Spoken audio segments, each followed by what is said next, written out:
Hello, welcome to the Positive Posting Conversation, the show about how to have a better relationship with your dog and cat. I'm Zazie Todd, author of the books Wag and Purr and creator of Companion Animal Psychology blog. My co-host Kristi Benson is a dog trainer and anthropologist, and she also works for the Academy for Dog Trainers. We don't give advice on your pet, so if you have concerns, see your veterinarian, dog trainer or cat behaviourist as appropriate. Thanks for joining us today. In episode 8, we're joined by Lisa Skavienski of Dog Educated to chat about resource guarding in dogs, including the signs to look for, what to do about it, and how it makes pet guardians feel. Then we chat about the books we're reading. Hi everyone, welcome to the Positive Post in Conversation. I'm your co-host Zazie Todd. I'm joined as always by my friend and colleague and co-host Kristi Benson. How are you today, Kristi? I'm good, thank you. I'm good too, and I'm super excited because we have the most amazing guest today. I'm really thrilled to invite Lisa Skavienski from Dog Educated to chat with us. So Lisa is the owner of Dog Educated in Rochester, New York, where she specializes in classes, workshops, and private consults for dog owners. She's deeply invested in animal welfare, one of the reasons we're so thrilled to chat with her. So she participates at the local community level, as well as holding a seat on the Pet Professional Guild's Shelter and Rescue Committee. Lisa studied with behaviour expert Jean Donaldson at the Academy for Dog Trainers, and she's also a certified separation anxiety trainer and fear-free certified. And frankly, she is one of the best dog trainers I know, so I'm especially thrilled that we get to chat with her. So Lisa, how did you get into dog training in the first place? Well, thank you for having me on. I'm super excited about it. I went into dog training. I went in to study animal learning and behavior because I was really heavily involved in local rescue. And we were struggling to find people to give us behavior support, for starters, for the dogs that were in our care. And then, the other issue being just this never-ending stream of dogs needing foster homes, needing adoptive homes.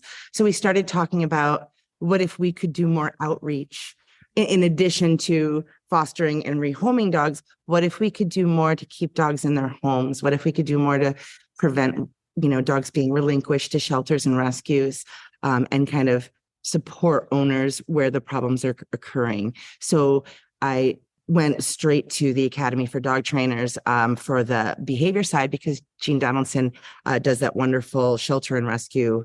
Once a year, she does the shelter and rescue scholarship. I did not get the scholarship, but she was gracious enough to invite me to join anyway. And so that's where it started. And then, of course, years of study and work. And, at that point, I decided to actually be a dog trainer.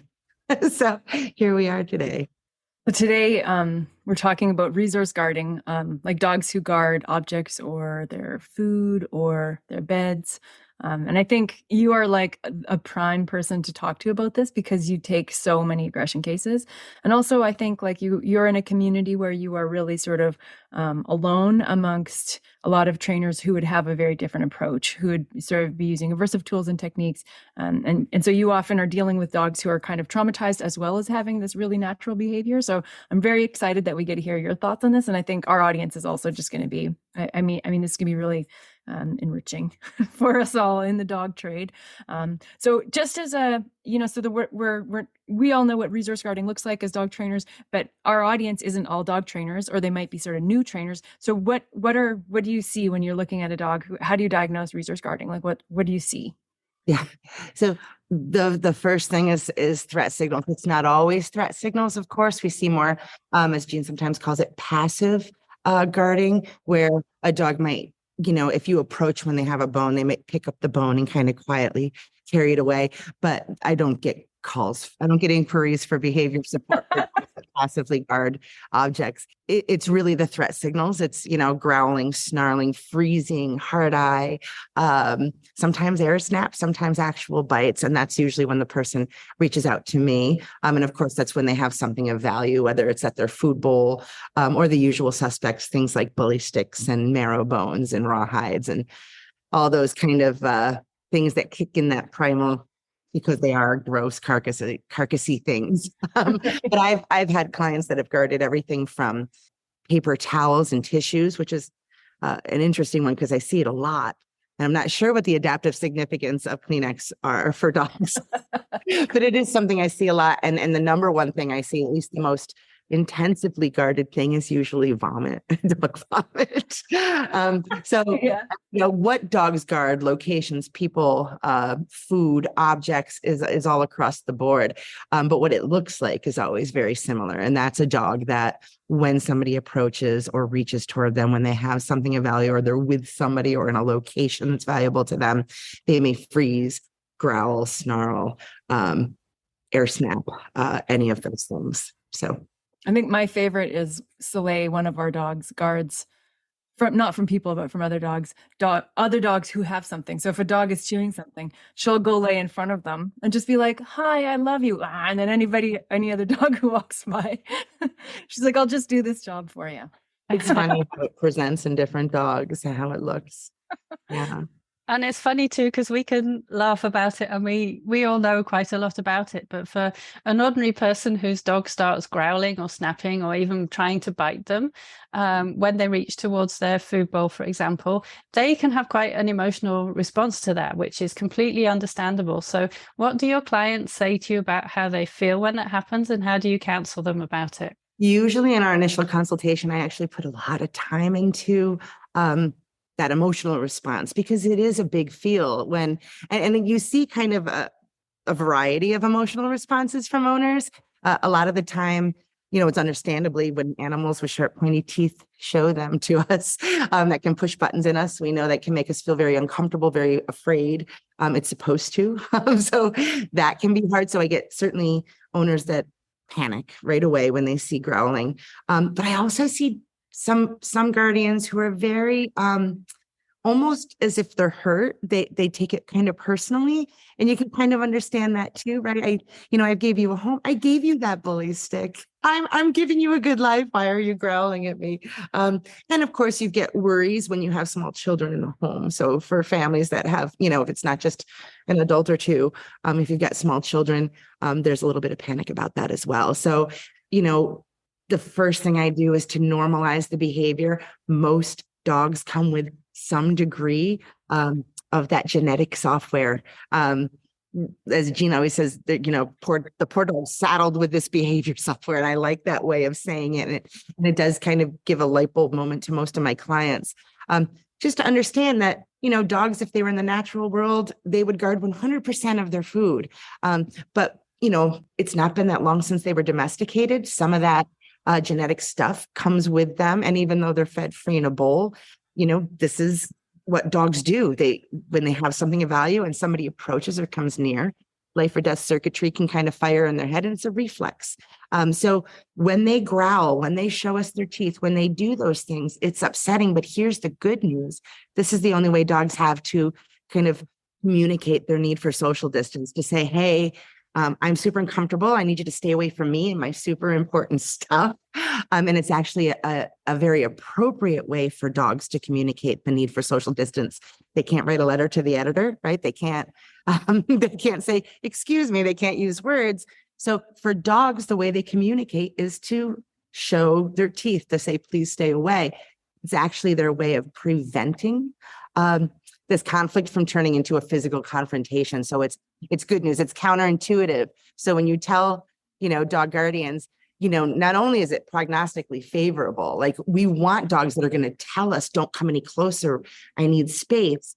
That prevents us from getting bitten. It allows us to move through a training plan where we teach them that even though they have something wonderful, when we approach or reach towards something, it predicts something terrific. So not only is it prognostically favorable, but it's normal. It's super normal. And yes, it's going to make us feel uncomfortable, and it feels counterintuitive to thank your dog for growling.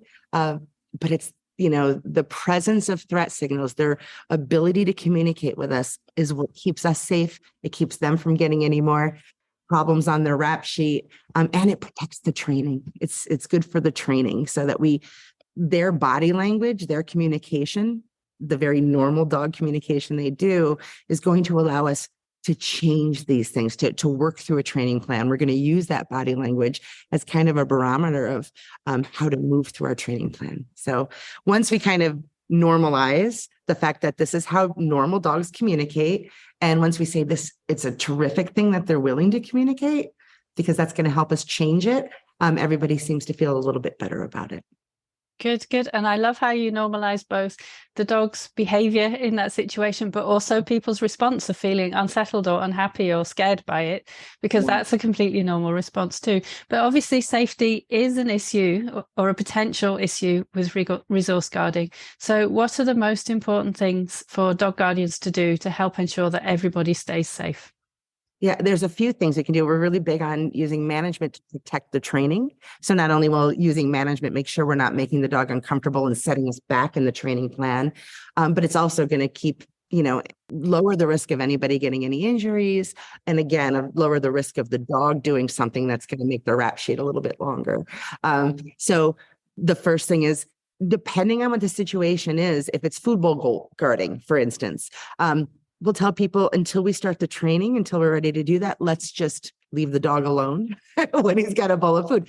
Put the food down, close the door. If dogs are, if it's dog resource guarding with food, feed them in separate rooms. And when they're finished, pick up the bowls before you reunite them. Really simple steps we can do to prevent altercations and to kind of protect the training that we're going to do. If it's something like object guarding for bully sticks or toys, preferred objects and items, we like to do the bait and switch thing. So if your dog has, first of all, if the item they have, it's, not going to hurt them, it's not something valuable to you that's going to get ruined, you have the option of doing nothing, just giving them space. And once they move away from the object, picking it up and putting it away. But if it is something that's dangerous to them or valuable to you, I always tell folks, grab a big fistful of something super high value, cheese or steak or something yummy, and go over and just toss it off to the side. Nice fistful of food right off to the side. And once their dog comes off of the object and starts gobbling up the food, just very quietly pick it up and put it away. Don't make any big deal about it. Just kind of scoop it up, get it out of the way. I do tell people this is management. That is not training. It's actually the opposite of our training plan, where our reach and our approach comes first, but we need to do that in a very specific way. So for management, if they've got something, it's going to hurt them, or you don't want them to have it for any reason, throw something delicious off to the side, wait till they come off, and then quietly put it away. So those are good ways to keep them safe. And of course, there's always muzzle conditioning for the training. If we've got a dog that bites with an injurious mouth, so, we see punctures or that type of thing, then we're going to want to first condition the dog to a muzzle so that they feel great wearing it, so that we can then really safely practice. Because if, we do end up making the dog uncomfortable or push too far in the training plan too soon, we don't want to elicit a bite. So for dogs that have a bite history, and that's why they're contacting us, they've bitten over this resource guarding before, we'll usually we'll condition them first to a muzzle, and we'll use the muzzle as management and for safety while we do the training. That actually leads into our next question, which was about this idea of safety and bite pressure. And so I think as sort of dog behavior, as people with dog behavior expertise, we can sort of forget that, we have this curse of knowledge about what dangerous actually means to us and how we assess danger. So in particular, I wanted you to sort of talk a bit about acquired bite inhibition and how not all bites are the same and how that sort of impacts your practice.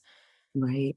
That's one of those things, along with whether or not they communicate normally with threat signals, which is a good prognostic indicator. If I have a dog that says, okay, back off in a very normal doggy way, that's a good thing, because we know how to move through the training plan and we know how to back off when they need us to. But also the ABI, how hard does a dog bite?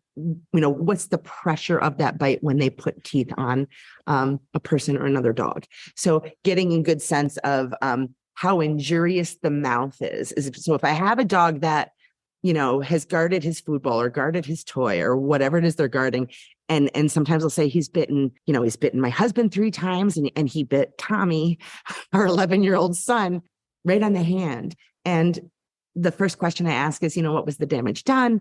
Were there any, scratches? Was there any skin break? Were there any tooth punctures? And a lot of time, oh no. But just the fact that the dog put teeth on is terrifying to people. So I love to be able to deliver the good news that, okay, your dog's got really good acquired bite inhibition, meaning when they put teeth on, they're not doing it to maim. And that's a hard thing for dogs to do. Those teeth are, they've got powerful jaws, they've got sharp teeth. If they're pulling their punches like that, this is the best news in the world. So the best prognosis is, first of all, a compliant client who's going to follow the management and not push the dog, a dog that communicates when they need some distance, and a dog that's got a really soft mouth. So sometimes, unfortunately, it's not a soft mouth. Sometimes it's a dog that when they put teeth on. And so in that case, we're going to be a lot more careful, probably a little bit more conservative with our training plan, but we're also going to make sure we get a muzzle on board because how hard a dog bites really does change the prognostics a little bit. So yeah. Great. We want dogs that they may bite, they may snap, they might even put teeth on, but they're not doing any damage. That's a good thing. And I, explaining to people that not all dogs do that. Your dog has a good mouth. That's really good news. Is a nice thing to be able to say when we are. And it usually is the case. Mm-hmm. Definitely. So we're chatting with Lisa Skavienski of Dog Educated in Rochester, New York, all about resource guarding. And what you just said about a good mouth, actually, that applies to my little dog. I have a Shih Tzu called Pepper, who's a senior, and we adopted him a couple of years ago when he was 10.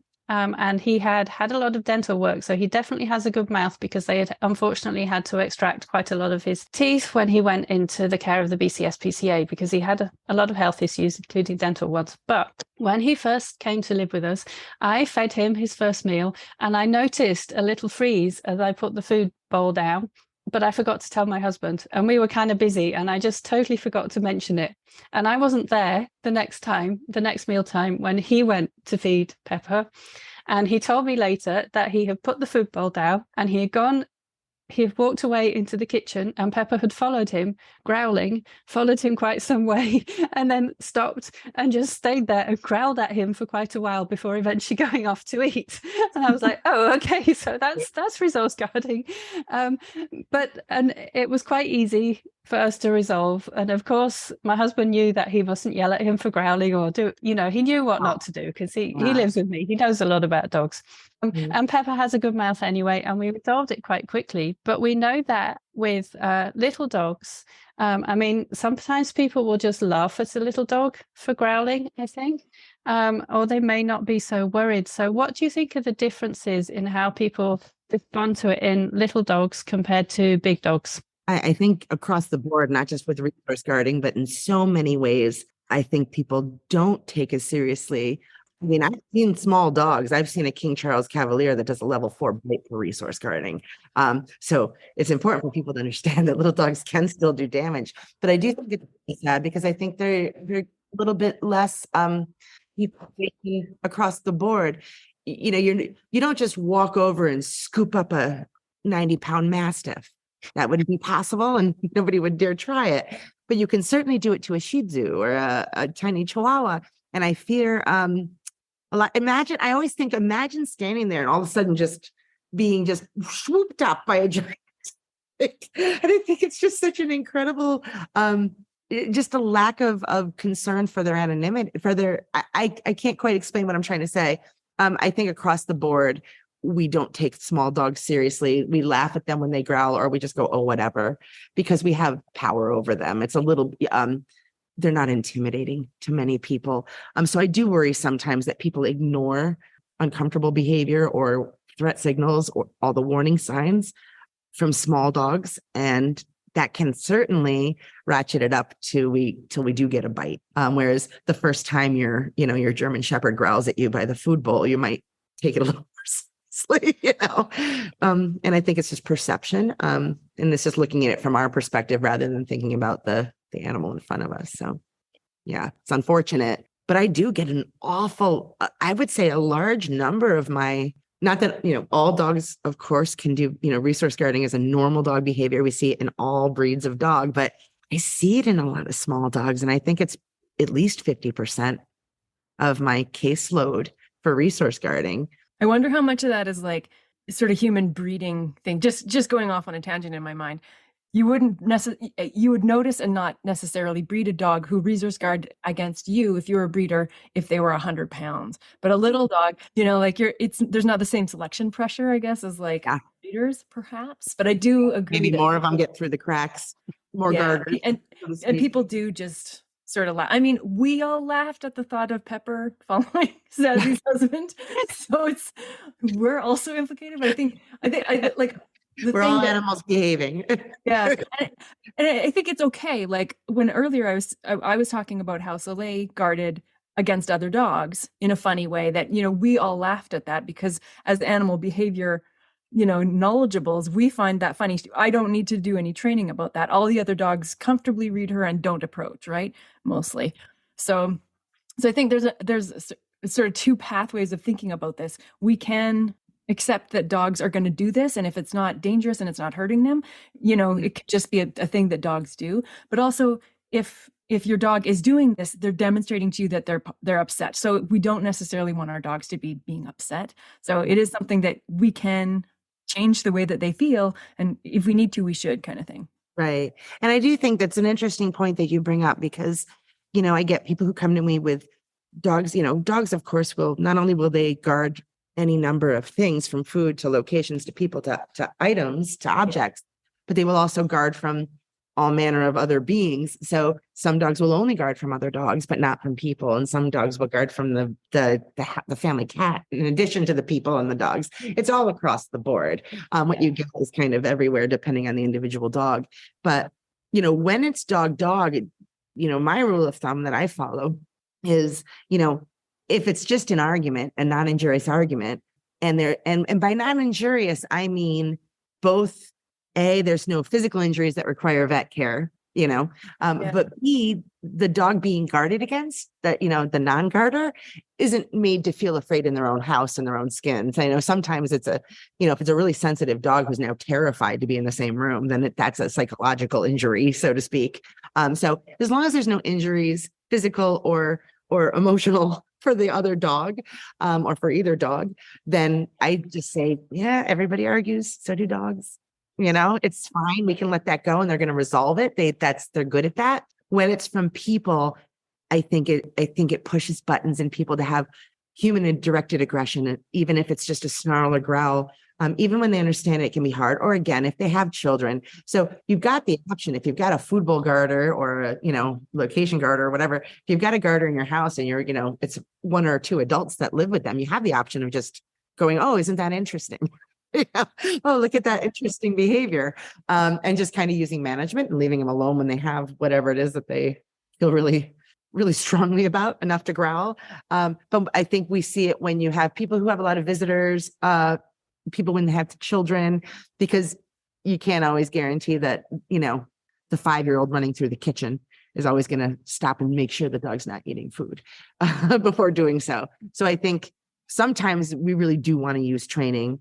We do want to approach it. We do want to address it. And just for the quality of life of the dog, like Kristi said, it's probably not fun to kind of spend half your day with life or death circuitry firing in your brain that my survival is at stake. And I think there's always a chance, you know, we don't want to constrain our dogs' lives so much that they never have the opportunity to accidentally grab something dangerous. You know, like if your dog is always leashed and walking in heel and you only walk on XYZ streets, you know what I'm saying? Like, I think there's always stuff in the environment that a dog who guards might grab. And so having them able to give something up to us or having us able to get something from their mouth is it's safe for the human. It's good for the dog because positive reinforcement training, you know, is always fun for dogs, right? So the dogs are going to be having fun as we do this training anyway.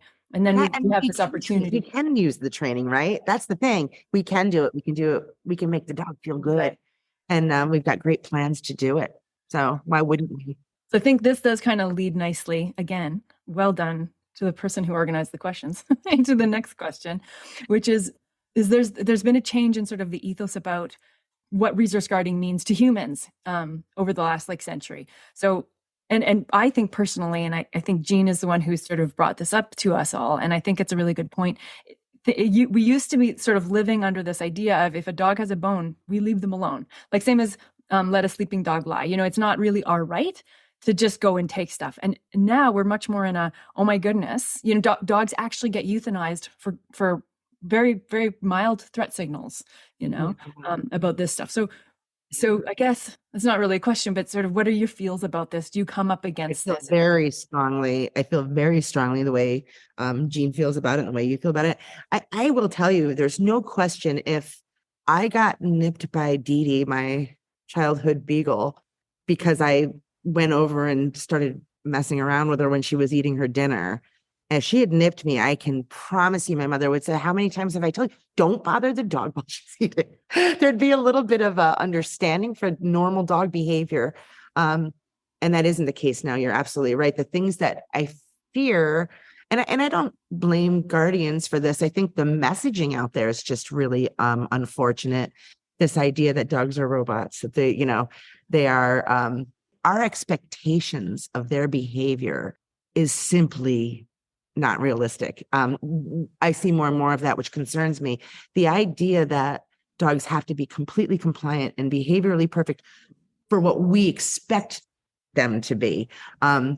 It's just not realistic. It's certainly unfair. And I worry that people think dogs are supposed to be, but we don't even have those expectations for one another. And yet we put these expectations on dogs, and God forbid they do something that's a normal, we label it as a problem or something to be cracked down on, or we label it as misbehavior when in fact it's absolutely normal dog behavior.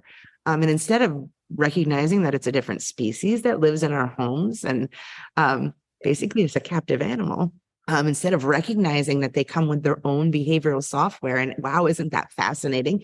Sure, we want to change things if they pose a risk, but so many things that dogs do, they're just normal dog behaviors, and everyone labels them as this horrible problem, and then labels the dog guardian as being a bad dog owner. I get so many clients who will say, so-and-so, I was at the dog park and they told me if, my dog does this, some normal, fun dog behavior, that I needed to crack down on it. And I just think we're seeing that across the board, that we're not accepting this species for what they are.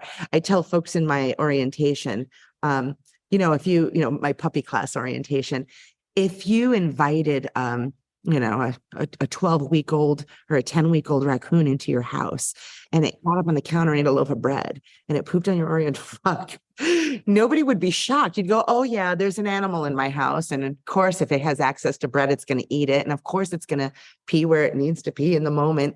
And it's not going to know the difference between the Sherpa toy I gave him and my Sherpa slipper or even the couch leg. You would all be like, oh yeah, that's very reasonable. But the second we say it's a domesticated dog, that we expect them to know coming what words mean, being fully house trained, never trying to get access to things that interest them, never barking, never chewing, never digging. It's just, to me, it seems if you get out of the dog species and you put any other animal, insert that into that context, and people go, oh, you're right, it is an animal. And I think that we're just seeing it across the board. There's too many TikTok videos, too many YouTube videos of people saying, look at this robot dog that I can control with a remote control. It's heartbreaking. Yeah. It's heartbreaking. Yeah, it is heartbreaking. And of course, you treat dogs with resource guarding issues using completely force-free, humane, kind methods. But unfortunately, some people don't. So why are aversive methods especially dangerous for dogs who resource guard? Well, for starters, all you're really doing is changing, what people think of as resource guarding is the dog that freezes and growls and snarls. So if you're using punishment to suppress those behaviors, you're not changing the way the dog feels about your approach and reach and removal of things that to them feel very, very important, survival level important. All you're doing is suppressing the communication, and that's an incredibly dangerous thing. I typically use desensitization and counter conditioning for most resource guarding, although sometimes I'll take an operant approach, meaning I'll use consequence-based, using humane consequences, positive reinforcement, things like for location guarding, teaching a dog to, come away from the location is a very simple way to address that. But for most resource guarding, my goal is going to be to change that underlying feeling that, and by the way, just because guarding is genetic doesn't mean that we can't change that. I always want to make that really clear to my clients. Yes, it's normal. Yes, it's something that comes genetically with our dogs, but so does the software that allows them to learn in real time. So we can change the way they feel. We can teach them, hey, when I approach, when I reach towards them, when I remove something, it predicts something really, really wonderful. Now, I need to navigate that training plan. We do that very carefully, using a dummy object that they don't care about initially. And we build on that until we're able to go up and take, a bully stick that they've been chewing on for a couple minutes. We're able to go and take that from them.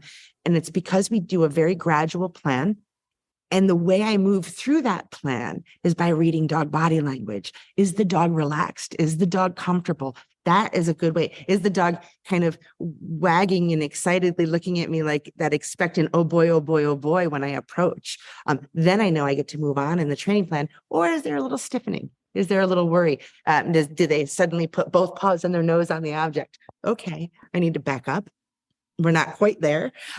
I'm navigating the training plan based on the dog's body language. So if I have a dog, and sadly this happens, so many dog owners come to me after they've used an uneducated trainer who has usually strapped a shock collar on them or slammed them on their back or done whatever, any number of violent approaches to trying to suppress the behavior of growling and snarling. And now I've got a dog that's no longer really willing to communicate in a normal way because they've got a learning history that when I try to communicate, I'm uncomfortable, something painful happens.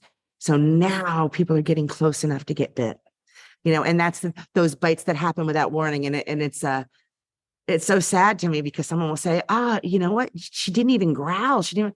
Well, every time they try to communicate in the past, and you want to be careful because people are doing the best they can. They go on the internet and they go dog trainer, Rochester, New York. They're looking for help and they don't know it's an unregulated industry. So I've got to be real careful to say, well, every time that dog got shocked, he told the dog not to growl and communicate their need for distance. So using positive punishment, not only does it not change the motivation for the growling and snarling, which is I'm uncomfortable, someone approaches and I have something of value. We now don't have the communication we need to navigate a training plan, which makes it trickier.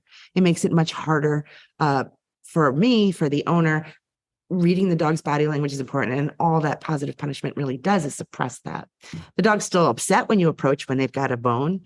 They just can't say it until the kid gets nailed. And then I worry about that. So that side effect of worsening fear and aggression is always there, or always certainly a likelihood, I would say. And so would the science.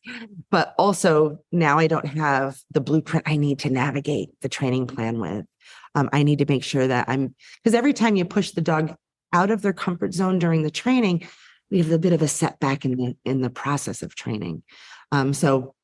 And then, of course, there's ethics. I don't need to hurt a dog. So, of course, why would I? To change behavior. So, for all of those reasons, I would not use punishment, passive punishment. It really ratchets up the danger. Yeah. Yeah. I mean, just the not getting the tells that you're about to get nailed. And then blaming the dog for biting you without a warning. And then, of course, what those trainers will often say is, well, this dog's wired wrong. No, you did this. You did this to that dog. And now I've got to try to undo it without any warning communication. Yeah. It's a little demoralizing. It is. So we've been... someone spent money to do that to their dog to make it worse. Anyway. It seems to me that you're probably layering on an additional negative emotional state. So the dog was originally just feeling upset naturally, but now they're in a context and they're getting cues which would predict them to be experiencing. So there's like a conditioned emotional response and a natural emotional response, and they're both compounding valences. Yeah, worse. Yeah. And then not only did you not change the way they felt to fix the issue, they feel worse now. You've made it worse. So we've been talking mostly about helping dogs who already resource guard.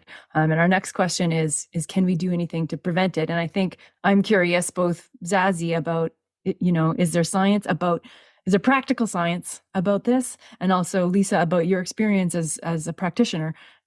What sort of exercises do you do to prevent resource guarding? So I'll just quickly say then there is some science on this. It shows, for example, that a lot of people miss the less obvious signs. So they spot the growling, for example, but they're less likely to spot the stiffening of the body and the freeze, for example.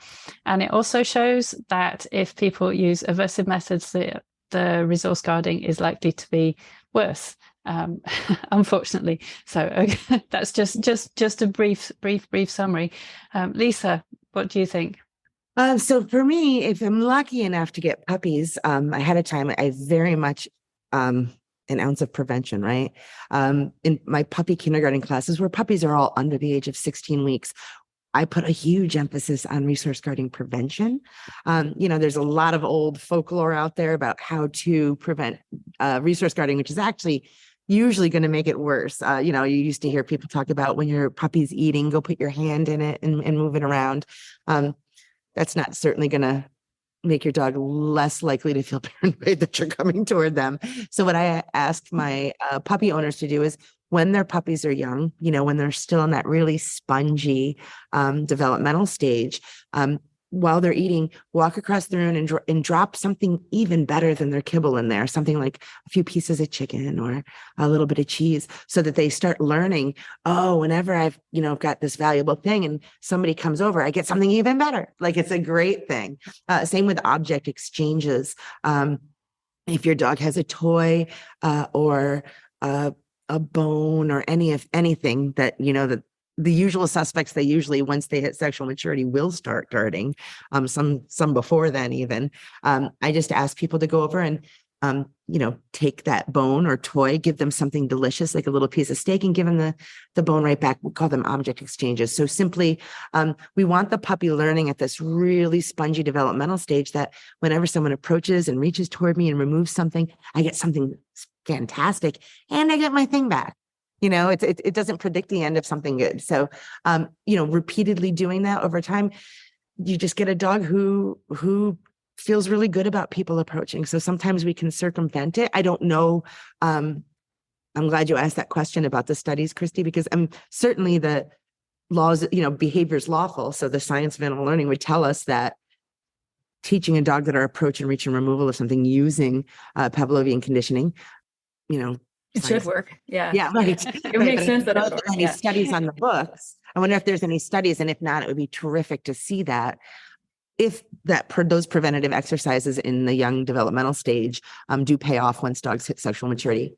It certainly makes sense, doesn't it? Yeah. Definitely. And I would have to believe at least it would be a lot easier to modify in a dog that has a learning history of people approaching and reaching and removing things, predicting something good. As a puppy. Yeah, especially as a puppy. And you'd think, like, if the first 5 times a person took something away from a puppy, it was a training trial, and they got something fantastic.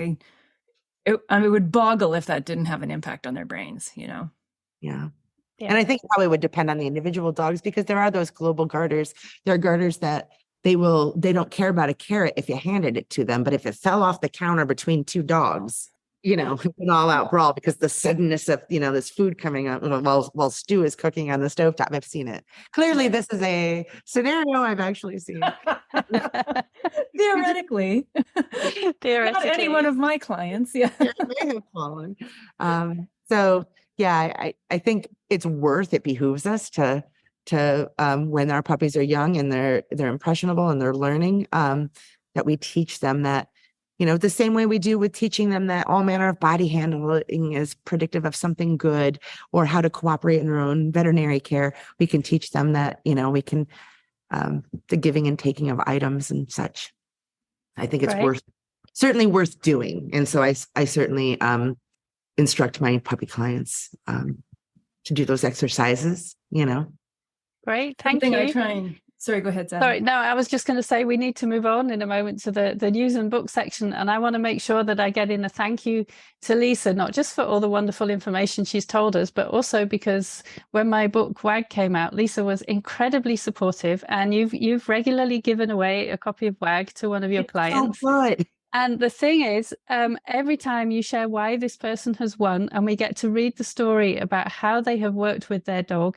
And it is so inspiring to see how hard people have worked, what they've learned how to do, and how much they've done to help resolve their dog's issue. And they've been successful. And it's just wonderful to see these beautiful stories of how people have worked with their dog under your guidance. So thank you very, very much for that. It's been so I inspirational. love my clients and I adore you. And it's such a great marriage of two things. I'm so proud of clients who get it.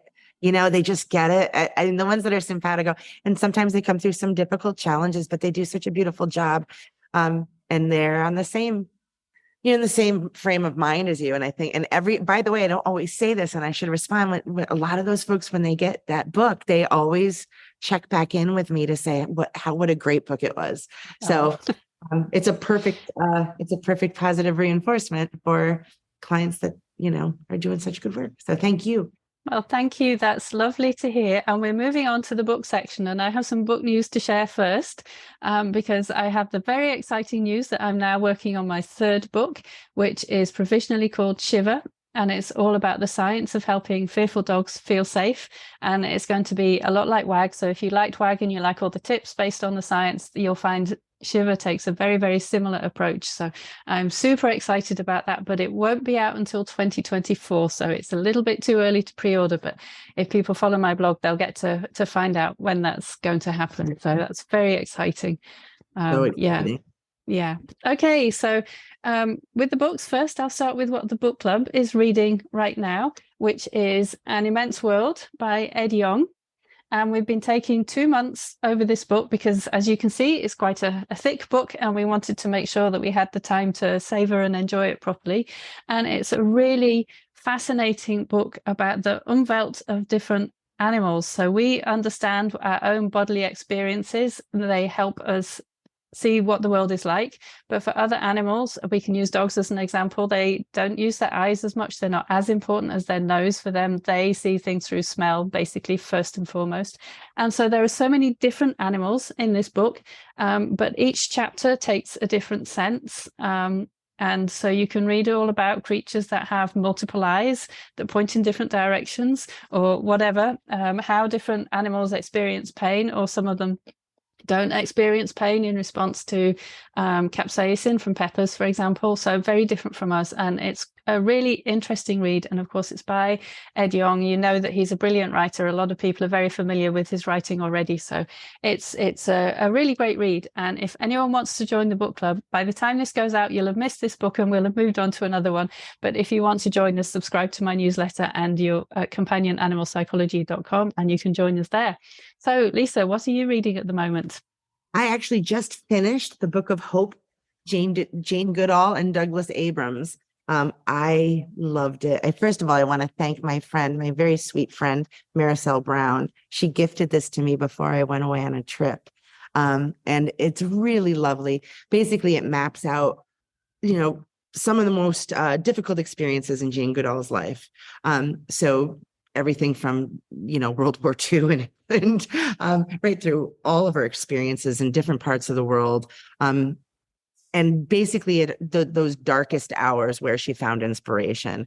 And what's interesting is, because she's so well traveled and she really does immerse herself into so many different cultures, she's got so many great stories about, you know, the different indigenous people when she would be kind of, you know, in those areas, like facing insurmountable challenges, that they were able to forward their goal and how they were able to do it. And it just was a really, it was just a very gentle book. I can't explain it better than that. She, I think it was mostly done as interview. So Douglas Abrams interviewed her. He would put a tape recorder out, and then he would, you know, and then he wrote the book out of that. And what I find fascinating, and it's something I find it's usual with so many, when I find somebody that I admire so much, they have this quality. Their first response off the cuff is so eloquent, and like, it's just like conversational wisdom.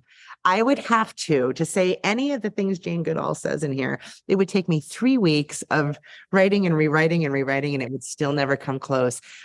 There's so much wisdom that she shares, and it's done really gently. So I just loved it. I really enjoyed it. It was a very simple comforting read. So I highly recommend it if you need an easy beach read.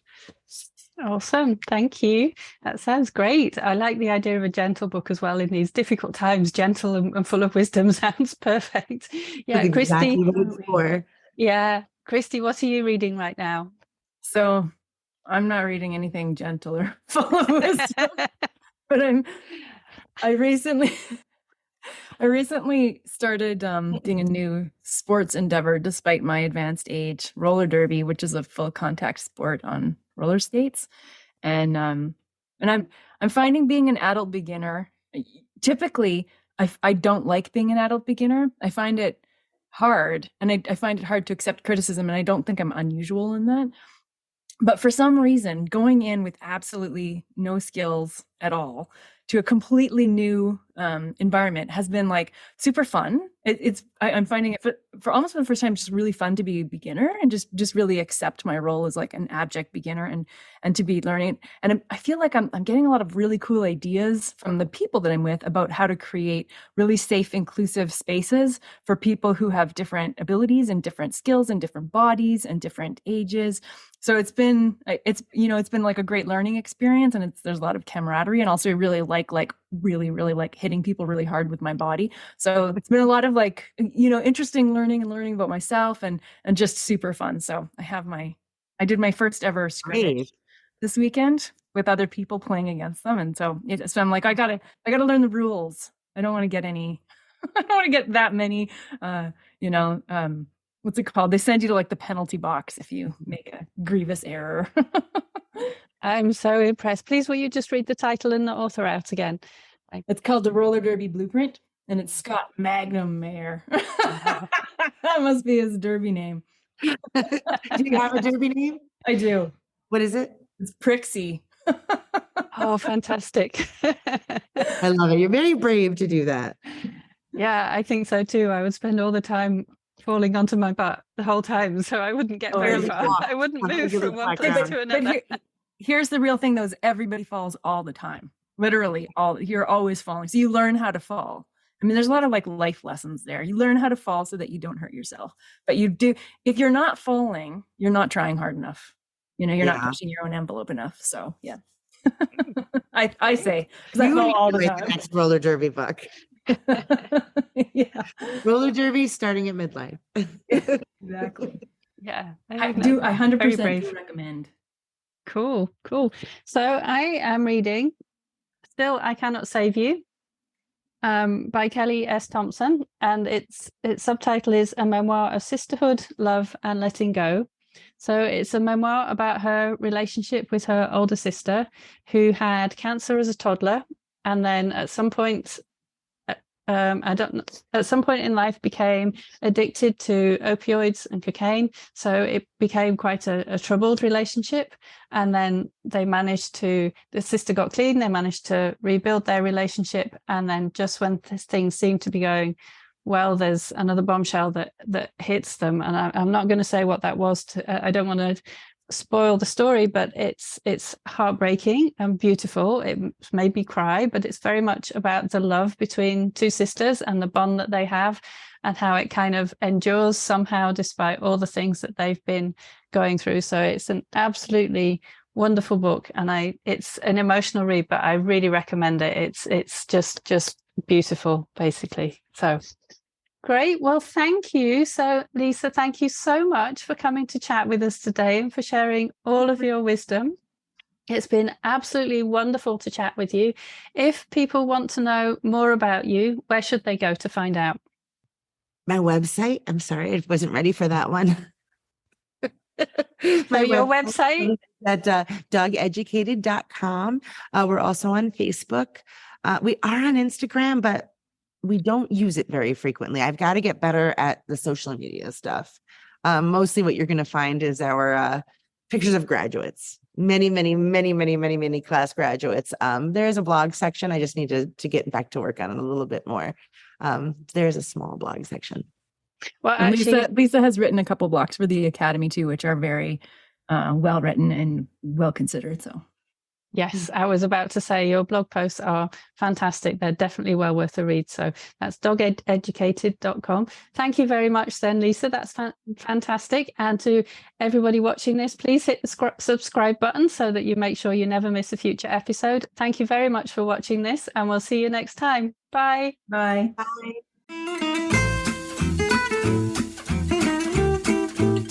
Thank you for listening to the Positive Posting Conversation. If you liked this episode, please subscribe to the show and write us a review via your podcast app. For the show notes, visit companionanimalpsychology.com. This show was produced by Zazie Todd. The music is Melody from Paris by Studio Le Bousse. See you next time.